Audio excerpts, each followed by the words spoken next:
In Psalms 23, King David wrote, "The Lord is my shepherd, I shall not want."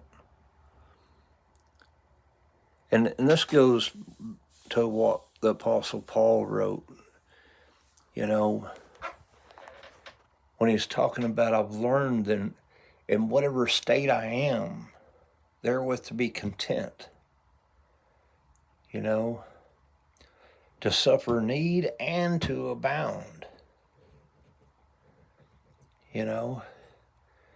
as he wrote in Philippians chapter 3, talking about those who are enemies of the cross of Christ, who glory is in their shame, talking about the flesh, which dies in water baptism.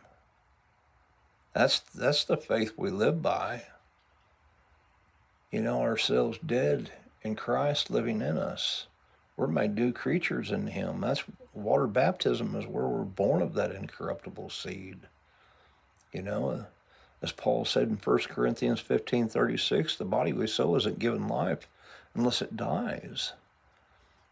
And it's in water baptism where it's planted in death. And when we live by that faith daily, this is our spiritual worship to God, and we enter that in water baptism.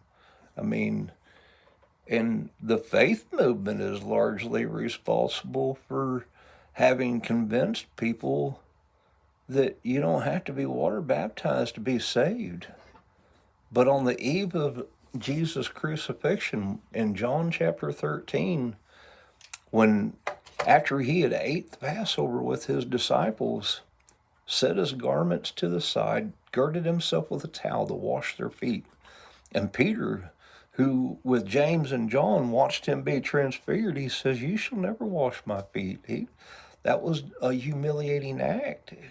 And Peter just couldn't accept that. But Jesus said, "Peter, if I don't wash your feet, you have no part with me."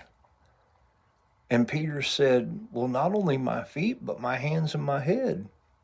And Jesus said, "He who is washed needs only but to say, wash his feet, was every whit clean. And you were clean, but not all," because John said he knew Judas would betray him.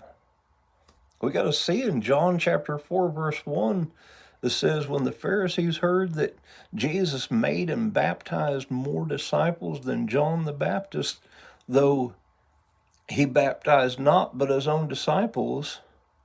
We need to understand Jesus washed his disciples in water baptism on the eve of his crucifixion.